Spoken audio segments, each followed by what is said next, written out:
네, 오늘 시편 77편 1절 20절 말씀을 중심으로 고난의 터널을 지날 때라는 제목의 함께 은혜를 나누려고 합니다. 자, 오늘 우리는 어느덧 2024년도 마지막 주일 예배를 하나님 앞에 드리고 있습니다. 참 한 해가 시작된 게 엊그제 같은데 벌써 정말 한 해가 훌쩍 지나가 버리고 말았죠. 늘 한 해를 보내면서 느낀 마음이지만 정말 세월이 빠르구나 또 태세한 또 실감하게 됩니다. 자, 한 해를 보내면서 우리 무엇보다도 지난날을 돌아보게 되죠. 지난날을.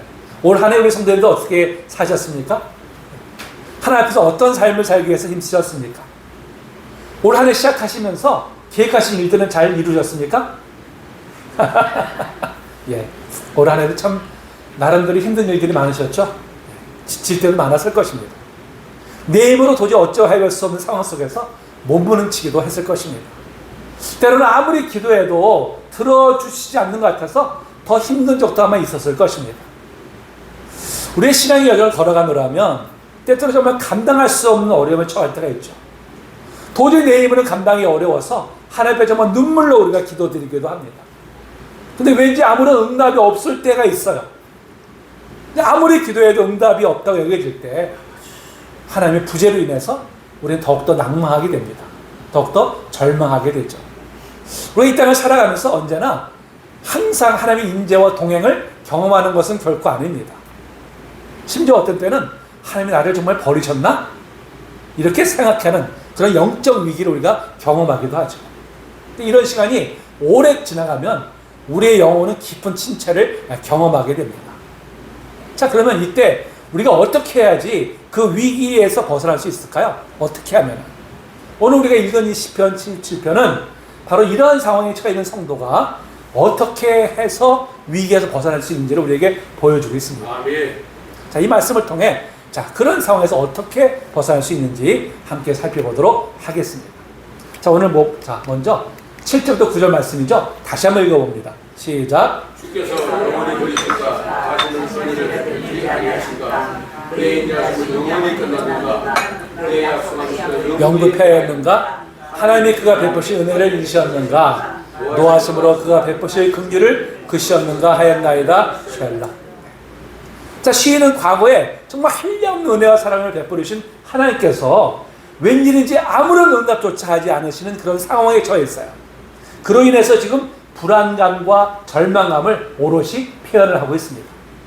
사실 우리가 처한 힘든 현실보다 더 힘들게 하는 게 뭐예요? 더 힘들게 하는 것이 바로 하나님의 부재이죠. 하나님께서 완전히 나를 잊으셨는가? 나를 버리셨는가? 이런 생각이 고난 중에 있는 사람을 더욱더 큰 절망감으로 몰아가기도 합니다. 무엇 때문에 하나님께서 하나님의 성도들에게 그런 상황에 처하도록 내버려 두시는지 우리는 그 이유를 다 알 수가 없어요. 분명한 것은 우리의 신앙 여정에서 때때로 그러한 일들이 일어난다는 점입니다. 오늘 이 3절, 7절부터 8절까지의 이 6개의 질문이 있어요. 6개의 질문. 자, 그 질문들 속에 보면 영원히, 다시는, 영구히 이런 말들이 연이어서 나오고 있죠. 그러니까 하나님의 부재가 그냥 잠시 동안이면 좋을 텐데 혹시 영원히 계속되는 것은 아닐까? 영구히 계속되는 아닐까? 하는 그런 불안감이 그대로 이제 반영되어 있는 것이죠. 자, 우리 성도님들도 신앙생활 하시면서 혹시 이런 질문들을 던져본 적이 있으십니까? 이런 질문들을. 여러분, 이 시인의 이 고백에 혹시 우리가 공감이 가지 않냐 하는 것이죠. 성도가 세상에서 겪게 되는 환난이 기약 없이 길어지게 될 때 우리는 이런 영적 침체가 따라오기가 쉽죠. 그런데 이때 이런 영적 침체를 죄 때문이라거나 또 영적 실패 때문이라고 단정해서는 안 됩니다. 성도들이라도 누구나 신앙 여정 가운데서 이런 환난을 겪을 수가 있어요. 그로 인해서 영적 침체를 경험할 수가 있다는 것입니다. 그렇기 때문에 이런 일을 겪을 때 자기 자신을 막 자학해서는 안 돼요. 또 다른 사람의 고난에 대해서도 함부로 해석을 하려고 하거나 판단을 해서려고 해서도 안 됩니다. 고난은 그야말로 신비예요. 하나님만이 그 참된 의미를 알고 있지 아무도 알지 못합니다. 근데 우리가 마치 그 의미를 알고 있는 양 다른 사람의 고난에 대해서 함부로 막 이렇게 저렇게 해석해 주거나 막 단정 지으려고 해서는 안 된다는 것이죠. 자, 우리가 그러한 인생의 밤을 지날 때 우리는 이걸 어떻게 헤쳐나갈까요? 때는 정말 모든 걸 다 포기하고 싶은 그런 마음이 우리가 들지 않습니까?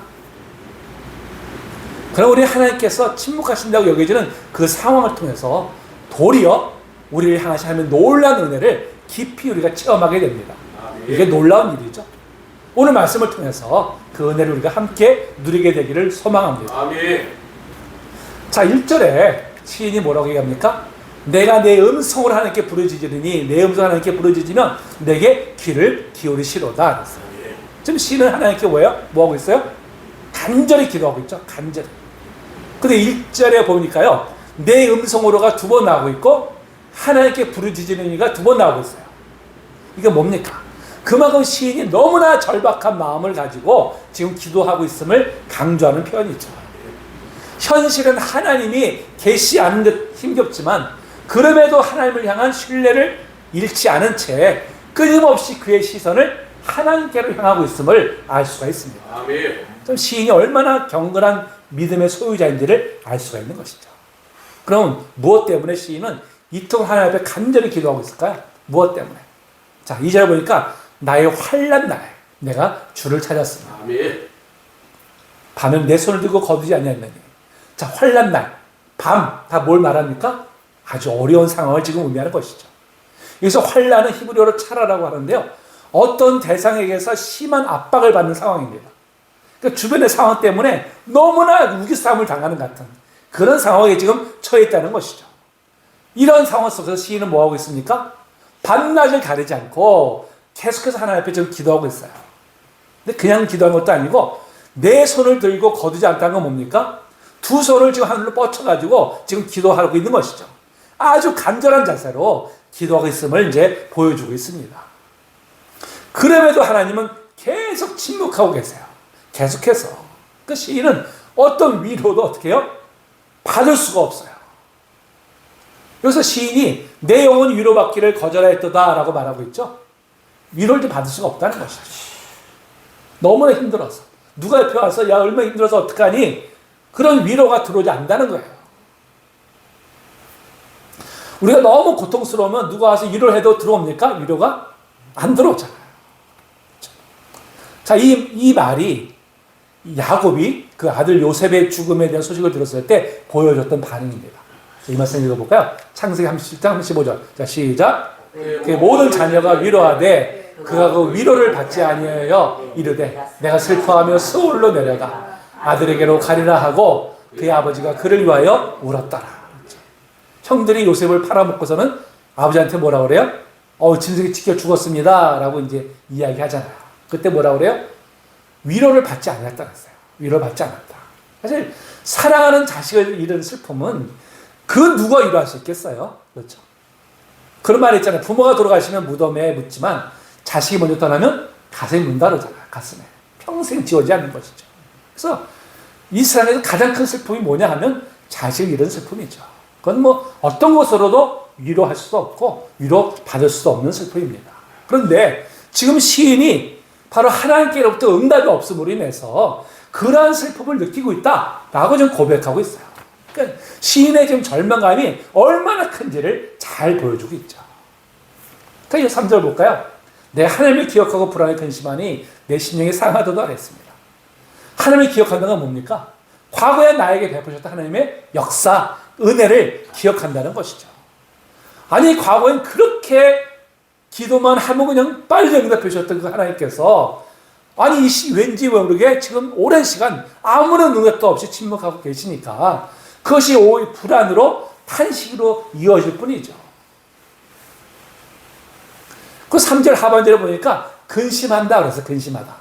이 근심하다는 것이 원래 뜻이 뭐냐면 하나님의 말씀을 묵상한다는 의미입니다. 묵상한다는 의미. 그 시인은 자신에게 닥쳐진 고난의 의미를 알기 위해서 성경을 펼쳐가지고 읽기 시작을 했어요. 깊이 묵상하면서 하나님의 뜻을 알고자 했습니다. 그런데 성경을 읽어도 자신의 고난에 대한 해답을 찾을 수가 없는 거예요. 그래서 마음이 더욱더 상할 뿐이었습니다. 제가 과거에 이제 큰 고난에 처했을 때 이 시인과 같은 경험을 한 바가 있어요. 저는 제게 닥친 이 고난의 의미를 알기 위해서 욥기서를 펼쳤습니다. 다시금 읽기 시작했어요. 그리고 욕구에 관련된 글들도 책도 사서 보고 인터넷 뒤져가지고 관련된 그런 글들도 제가 찾아서 다 읽기 시작했어요. 그런데 그럼에도 제게 닥친 고난의 의미를 알 수가 없는 거예요. 다른 사람들은 성경을 그냥 딱 펼쳤더니 내 고난에 대한 해답이 그냥 말씀에 딱 눈에 들어오더라. 난 그래서 응답받았어. 이렇게 간증들도 하잖아요. 간증들도 이렇게 하는데 저에게는 사실 그런 깨달음이 없었어요. 그러니까 시인처럼 성경에서 고난에 대한 의미를 찾지 못했을 때 느끼는 그 참담함, 저도 또 이제 경험한 바가 있습니다. 시인이 바로 지금 그런 마음인 것이죠. 자, 이 4절 뭐라 그래요? 주께서 내가 눈을 붙이지 못하게 하시니. 이게 뭐야? 자신이 닥친 고난과 하나님의 부재로 인해서 심지어 지금 뭘 겪고 있습니까? 불면증까지 겪게 되었어요. 사람은 누구나 고민이 많으면 잠을 잘 이루지 못하잖아요. 밤새 뒤척이게 되죠. 우리 성도님들도 근심된 일에 직면할 때 아무리 잠을 자려고 해도 도리어 정신은 점점 더 또렷해지는 그런 경험을 가지고 계실 것입니다. 아니, 하나님께서 살아난 자에게 잠을 주신다고 했는데 시인은 불면증까지 겪게 된 자신을 보면서 그럼 나는 하나님의 사랑을 받지 못하는 존재인가? 이런 생각이 드니까 괴로움이 더 더해지게 된 것이죠. 자, 이렇게 해답을 찾을 수 없는 가운데 시인은 지난날에 고통의 상황에 놓였던 자신을 돌아보게 됩니다. 그게 바로 5절 6절 말씀이죠. 내가 옛날 곧 지나간 세월을 생각하였으며 밤에 부른 노래를 내가 기억했다 그랬어요. 이건 뭐야? 과거에 내가 고통 중에 있을 때 베푸셨던 하나님의 은혜를, 그리고 밤마다 하나님께 올려드렸던 탄원의 찬송을 드렸던 일을 이제 기억했다는 말이죠. 이런 힘든 상황 속에서 성도가 과거의 은혜를 기억한다는 것은 정말 훌륭한 모습이죠. 바람직한 모습입니다. 우리가 그리해야 되죠. 근데 그럼에도 불구하고 현재 그 하나님의 은혜를 다시 맛볼 수 없고 기대할 수 없다는 사실로 인해서 그 마음이 더욱 참담해지고 말았습니다. 자, 이렇게 아무런 응답조차 없는 상황으로 인해서 절망감을 느끼고 있는 시인이지만 그럼에도 그가 끝까지 붙들고 있는 것이 있어요. 끝까지. 뭘 붙들고 있을까요? 무엇을? 바로 기도와 말씀 묵상입니다. 자, 제가 3절에서 근심하니는 뭐라 그랬습니까? 하나님의 말씀을 묵상한다는 뜻이라고 말씀드렸죠? 그런 해답을 찾을 수 없는 그런 상황 속에서도 계속해서 뭐하고 있어요? 하나님의 말씀을 지금 묵상하고 있습니다. 또 6절에서도 간구한다는 의미가 바로 찾다라는 뜻이에요. 찾다.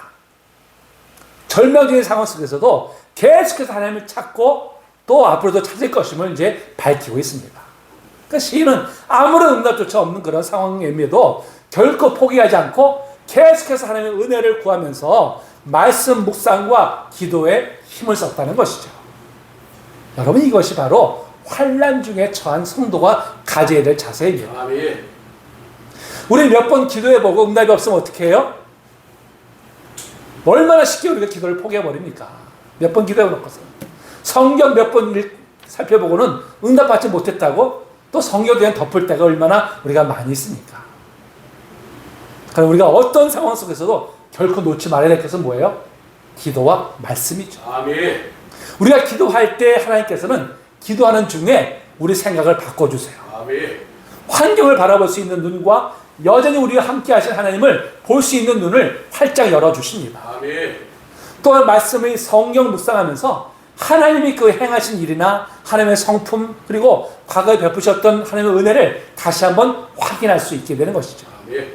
바로 꾸준히 말씀을 붙들고 있노라면 어느샌가 우리의 영혼을 열어주셔서 하나님의 뜻을 알게 하십니다. 아멘. 그렇게 어떤 상황 중에서도 기도와 말씀 묵상을 우리가 결코 쉬지 않아야 하는 줄로 믿습니다. 자, 그러면 시인이 환난 중에도 이 기도와 말씀 묵상을 놓지 않았을 때, 자, 어떤 은혜를 받았을까요? 어떤 은혜를? 자, 10절, 11절 우리가 다시 한번 읽어볼까요? 시작. 또 내가 말하기를 이는 나의 잘못이다. 지존자의 오른손에 해 곧 여호와의 일들을 기억하며 주께서 옛적에 행하신 기이한 일을 기억하리이다. 또 주의 모든 일을 작은 소리로 읊조리며 주 행사를 낮은 소리로 되뇌이리이다. 아멘. 자, 여기서 10절이 말씀이 좀 해석하기가 좀 어려운 문장입니다. 근데 쉬운 성경에서 이렇게 번역하고 있어요. 잘 들어보세요. 자, 10절에 이렇게 하고 있습니다. 10절을 그때 나는 중얼거렸습니다. 하나님의 약속과 사랑을 믿는 나의 믿음이 약해진 거야. 뭘 깨달았어요? 무엇을? 하나님의 약속과 사랑을 믿는 믿음이 자기가 약해졌음을 깨달았다는 것입니다. 시인은 고난만 바라보느라고 정작 하나님을 향한 자신의 믿음이 연약해져 있음을 몰랐던 거예요. 그런데 말씀 묵상과 기도하는 중에 그거를 깨닫게 된 것이죠. 우리가 여러분 고난만 바라보게 되면요, 정작 고난보다 크신 하나님을 보지 못하게 돼요. 그로 인해서 고난에 더욱더 우리가 매달리게 되고 그 다음은 점점 하나님에 대한 믿음이 연약해져 가게 마련입니다. 시인은 뒤늦게나마 이를 깨닫게 된 것이죠.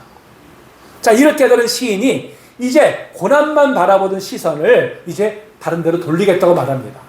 어디로 돌렸을까요? 어디로? 자, 오늘 11절을 보니까 여호와의 일들, 곧 옛적에 행하신 기이한 일을 기억하는 것으로 돌리겠다고 말합니다. 아멘. 근데 하나님이 이 땅의 역사 가운데 구체적으로 어떻게 개입하셨는지를 살피겠다는 말이죠. 부지런히 성경에 기록된 하나님의 역사를 살피겠다는 것입니다. 또 12절에서 주의 행하신 일들을 묵상하겠다고 하는 것은 곧 성경을 더욱더 깊이 살펴보겠다는 의미입니다. 서로 성경에 뭐가 기록되어 있어요? 성경에는 과거 하나님의 백성들에게 행하신 놀라운 역사가 기록되어 있습니다. 이를 통해서 자신에게도 동일하게 역사하시는 하나님을 만나겠다는 것이죠. 성경에 기록된 하나님의 역사는 후대의 사람들에게 바로 하나님을 만나게 하는 교량 역할을 합니다. 자, 고린도전서 10장 11절입니다. 읽어볼까요? 시작. 이랍니다. 자, 시작. 그들에게 일어난 이런 일은 본보기가 되고 또한 말세를 만난 우리를 깨우치기 위하여 기록되었느니라. 아멘. 그렇죠? 자, 바울처럼 뭘 말씀하고 있어요? 바로 성경 후대의 믿음의 사람들에게 본보기가 되고 깨우치기 위한 목적으로 기록되었다고 분명히 말씀하고 있죠. 따라서 우리는 성경을 통해서 하나님이 어떤 분이신지를 배우고 과거의 하나님의 백성들이 하나님의 은혜와 심판을 어떻게 받게 되었는지를 배움으로 어떻게 해요? 우리가 교훈을 얻게 되죠. 그래서 우리가 성경을 늘 가까이 해야 되는 이유가 바로 여기에 있습니다. 특별히 힘든 상황에 놓여 있을수록 어떻게 해야 돼요? 성경을 더욱더 가까이 해야 되죠. 우리 성도님들 지난 한 해 동안 얼마나 성경을 가까이 하셨습니까? 여러분 그저 의무적으로 이또 해야지 하는 차원이 아니라 이 성경을 통해서 삶의 문제에 대한 해답과 나아갈 방향에 대해서 배우고자 하는 자세로 우리가 성경을 대해야 됩니다. 깊이 살펴보아야 되죠. 왜? 성경 우리에게 구원 얻는 길만이 있는 것이 아니라 바로 삶의 나침반 역할을 하기 때문에 그렇습니다. 아멘.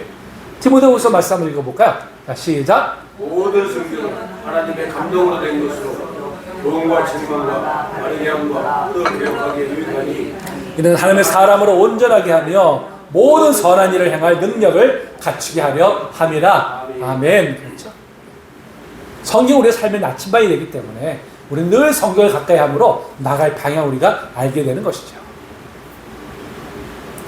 자, 이렇게 하나님께서 행하신 일을 말씀 묵상을 통해서 살펴보았을 때 그가 무엇을 더 깨닫게 되었을까요? 바로 그것이 이제 13절부터 바로 이제 15절 말씀입니다. 자, 이 시선을 고난해서 하나님의 말씀으로 돌이킬 때 비로소 자신이 처해 있는 상황에서 벗어나서 하나님이 어떤 분이신지에 대해서 주목하게 되고요. 그리고 하나님 어떤 분이신지를 깨닫게 되는 것이죠. 하나님 어떤 분이십니까? 너무나 거룩하시고 어떤 것을 비할 수 없는 위대한 분이심을 깨닫게 된 것이죠. 아멘. 이는 무엇보다도 과거 이스라엘 백성들을 출애굽시켜 주신 하나님의 그 역사를 통해서 깨닫게 된 것입니다. 자, 14절에 보면 주는 기이한 일을 행하신 하나님이시라 그랬습니다. 그래서 기이한 일이라는 것은 바로 출애굽의 역사를 의미하는 것이죠. 하나님께서 무려 400년 동안 노예로 고통받았던 이스라엘을 그 크신 권능으로서 당시 거의 신으로 추앙받았던 바로를 굴복시키시고 노예에서 해방시켜 주셨습니다. 그러니까 하나님께서 모세를 바로에게 보내시잖아요. 내 백성을 내보내라. 그때 바로 어떻게 했어요? 코웃음을 쳤어요. 야, 여호와가 누군데 나한테 감히 그런 얘기를 해? 자, 출애굽 5장 2절 말씀이죠. 읽어봅니다. 시작. 바로 이르되 여호와가 누구이기에 내가 그의 목소리를 듣고 이스라엘을 보내겠느냐? 나는 여호와를 알지 못하니 이스라엘을 보내지 아니하리라. 하나님께서 결국 어떻게 했어요? 10가지 재앙을 애굽 땅에 내리심으로 바로를 굴복시키셨고 결국 이제 이스라엘에서도 노할 수밖에 없도록 그렇게 이제 몰아가셨죠. 그야말로 하나님의 크신 권능 앞에 완전히 바로가 이제 굴복을 한 것입니다. 아멘. 자, 이를 살펴본 시인은 자, 이스라엘을 애굽에서 해방시킨 하나님의 권능을 보면서 이 하나님이야말로 환경보다 크신 분이구나. 그리고 지금도 살아서 역사하신 분이구나 하는 것을 이제 깨달은 것이죠. 아멘. 여러분 그렇습니다. 하나님은 성경에 기록된 역사 속에만 계신 분이 아니시죠. 지금도 살아계셔서 역사하시는 하나님이십니다. 아멘. 그 권능이 참으로 크신 분이세요. 아멘. 그럼에도 우리는 종종 환경만 바라보느라고 정작 그 하나님을 우리가 잊어버리고 있는 것은 아닐까요? 우리가 한번 생각해 보기를 원합니다. 자, 이스라엘이 애굽의 노예에서 해방된 것을 다른 말로 표현하면 뭐라고 그래요? 구원. 구원. 그렇죠? 구원입니다. 자, 하나님께서는 죄의 노예로 신음하던 우리들을 바로 이제 구원해 주셨죠. 독생자 예수 그리스도를 대신 십자가에 달리게 하심으로 우리의 모든 죄를 대속해 주셨습니다. 이제 이를 믿는 자는 누구든지 죄에서 해방되어서 참 구원을 얻게 되었어요. 아멘. 사실 여러분 이것은 출애굽 역사를 뛰어넘는 하나님의 권능이고 은혜입니다. 아멘. 그 은혜로 말미암아 우리가 모두 구원받고 하나님의 백성이 되었습니다. 아멘. 그 어떤 것으로도 해결할 수 없었다. 죄의 문제를 십자가를 통해서 해결하신 하나님의 권능이 참 정말 놀라울 뿐이죠. 그래서 바울 사도는 우리의 구원이야말로 하나님의 권능임을 선포합니다. 아멘. 고린도서 1장 볼까요? 자, 시작. 십자가의 도가 멸망하는 자들에게는 미련한 것이요 구원을 받는 우리에게는 하나님의 능력이라. 아멘. 여러분 우리에게 주어진 인생에 많은 문제들이 있지만 죄의 문제만큼 큰 문제는 없습니다. 죄의 문제가 해결되지 않으면 우리는 멸망의 나락에 빠질 수밖에 없기 때문이죠. 세상의 부귀, 영화가 아무리 우리에게 주어진다 한들 죄의 문제가 해결되지 않아서 결국 하나님의 진노의 심판을 받게 된다면 그 무슨 소용이 있겠어요. 그런 면에서 우리를 죄에서 구원하신 것보다 더 큰 은혜는 없는 줄로 믿습니다. 아멘. 그럼 우리가 어떻게 살아야 될까요? 여러분 아이들이 장난감을 손에 쥐어주면요 절대 자기 손에서 내어주려 하지 않습니다. 야 그거 좀 동생과 같이 놀아. 절대 안 해요. 우리 손주 보니까 그러더라. 그 어떻게 하면 그 아이의 손에서 장난감을 내어주게 할 수 있을까요? 어떻게 하면? 그 장난감 더 좋은 걸 주면 돼요. 더 좋은 걸 주면 언제 그랬냐는 듯이 그걸 확 또 잊어버리고 그것만 또 이제 붙들고 하는 모습을 보게 됩니다. 여러분 우리도 마찬가지죠. 우리도 세상에 부귀영화가 더 좋아 보일 때는 그것을 손에서 내려놓으려고 하지 않으려고 막 움켜쥐고 있었어요. 그런데 세상의 구원 선물을 바꿔보니까 선뜻 손에 쥐고 있던 것들 우리가 어떻게 했어요? 다 내려놓게 되잖아요.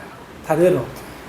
그런 면에서 세상에서 가장 귀한 선물인 구원을 받은 우리가 삶에서 다른 것을 좀 잊는다고 할지라도 그것으로 우리가 낙심해야 할 이유가 없잖아요. 아멘. 절망할 이유가 없잖아. 아멘. 여러분 복음성가 중에 이런 내용이 있잖아요. 구원함으로 얻은 기쁨 세상에서 제일이라 영광의 길 걸어가신 내 주 예수 찬양하리. 아멘. 그렇죠. 아멘. 여러분 이 고백 바로 저 여러분들의 고백이 될 줄로 믿습니다. 아멘. 이것은 시인의 말씀을 계속 묵상하는 중에 또 하나의 놀라운 사건을 만나게 돼요. 16절 말씀이죠. 자, 하나님의 물들이 주를 보았나이다. 아멘. 물들이 주를 보고 두려워하며 기쁨도 진동하였고 그랬어요. 아멘. 지금 물을 의인화하고 있죠. 물이 마치 사람인 것처럼 그렇게 표현하고 있습니다. 그 물이 뭐하고 있어요? 하나님을 두려워한다고 노래합니다. 이 고대 사회에서는 이 바다가 통제가 불가능한 혼돈의 세력으로 보았고요. 그래서 신처럼 여겼어요. 신처럼. 그래서 바다를 신처럼 숭배하기까지 했었습니다. 그런데 그런 혼돈의 세력까지도 하나님을 두려워한다는 것입니다. 자, 이어서 17절 18절에 보니까 구름이 쏟는 물이나 우레소리와 번개와 지진 이런 걸 표현하고 있죠. 이건 다 뭐예요? 온 세계에 미친 하나님의 권능을 표현하고 있습니다. 그러니까 하나님은 온 우주를 창조하셨을 뿐만 아니라 그것을 친히 권능으로 주관하고 계신다는 것이죠. 아멘. 여러분, 하나님은 온 우주의 창조주이십니다. 아멘. 뿐만 아니라 친히 그것을 붙들고 계시므로 아멘. 이 우주가 당신의 뜻대로 운행되도록 역사하고 계세요. 아멘. 여러분, 이 우주의 크기가 얼마나 될까요? 우주의 크기. 최근까지 밝혀진 연구 결과에 따르면 130억 광년이라고 해요. 130억 광년이면 빛의 속도로 130억 년을 가야 끝에 도달할 수가 있어요. 상상을 못하는 거죠. 빛의 속도가 1초에 지구를 7바퀴 반을 돈다고 그러잖아요. 빛의 속도가. 근데 그런 속도로 130억 년을 가야 우주의 끝에 도달할 수 있는데 지금도 계속해서 우주는 팽창하고 있다고 해요. 계속해서. 그러니까 얼마나 광대한지 측량할 수 없는 것이죠. 근데 이 우주를 누가 창조하셨어요? 하나님께서. 아멘. 누가 이것을 질서있게 운행하십니까? 하나님이시죠. 아멘. 여러분, 이 얼마나 놀라운 권능입니까? 그러니까 이 우주의 광대함 앞에 우리의 존재라는 것이 얼마나 미약한지 몰라요. 얼마나 미약한지. 이 광대한 우주를 창조하신 하나님 앞에 우리가 정말 얼마나 보잘것없는 존재인지를 깨닫게 됩니다. 아멘. 그럼에도 우리는 때때로 하나님 앞에서 교만해가지고요, 큰 체 하고 있는 그런 모습들이 있죠. 하나님, 내가 이것도 했고 저것도 했는데 왜 나한테 잘 안 알아봐 주세요? 우리가 이럴 때가 있잖아요. 때때로는 하나님 앞에 나만 바라보라고 우리가 하나님 때로는 채근하기도 합니다. 근데 더 놀라운 것이 뭔지 아십니까? 바로 이 하나님께서 우리의 인생길을 친히 인도하신다는 점입니다. 아멘. 자, 19절에 뭐라고 해요? 주의 길이 바다에 있었고 주의 고든 길이 큰 물에 있었으나 그랬어요. 이는 홍해 바다를 바람으로 가르친 사건을 바로 묘사한 것입니다. 그러니까 주의 길이 바다에 있었다는 것은 바다를 바람으로 가르신 바로 이제 그런 이적을 의미하고요. 주의 발자취를 알 수 없다는 것은 이스라엘 백성이 홍해를 건너고 물이 다시 흘러가지고 애굽 군대가 몰살당한 그런 장면을 이제 묘사하는 것입니다. 이렇게 권능의 하나님께서 우리 앞을 가로막고 있는 홍해까지 친히 가르심으로 건너게 하신 분이심을 아멘. 시인은 말씀을 묵상 중에 다시금 깊이 깨닫게 된 것이죠. 아멘. 여러분, 하나님은 이스라엘의 앞을 가로막고 있던 바로 홍해를 가르쳐가지고 그들을 건너게 하신 것처럼 우리 앞을 가로막고 있던 인생의 문제도 능히 가르쳐서 우리 하여금 건너게 하십니다. 아멘. 자, 고린도서 10장 14절 말씀이죠. 읽어봅니다. 시작. 사람이 감당할 시험 밖에는 너희가 당한 것이 없나니 오직 하나님은 미쁘사 너희가 감당하지 못할 시험 당함을 허락하지 아니하시고 시험 당할 즈음에 또한 피할 길을 내사 너희를 능히 감당하게 하시느니라. 아멘. 지금까지도 하나님께서 놀라운 권능으로 우리가 하여금 시험을 이길 수 있도록 힘을 주셨어요. 우리를 인도해 주셨습니다. 아멘. 지난 한 해 동안을 돌이켜볼 때도 하나님 변함없는 사랑으로 우리를 인도해 주셨습니다. 아멘. 그럼 그렇기 때문에 우리가 의지할 분은 오직 한 분이시죠. 아멘. 하나님 분이십니다. 아멘. 세상의 소망이 다 끊어질 것 같은 그런 상황 속에서도 우리가 낙심하지 말 것은 바로 권능의 하나님, 바로 우리의 하나님이시기 때문인 줄로 믿습니다. 아멘.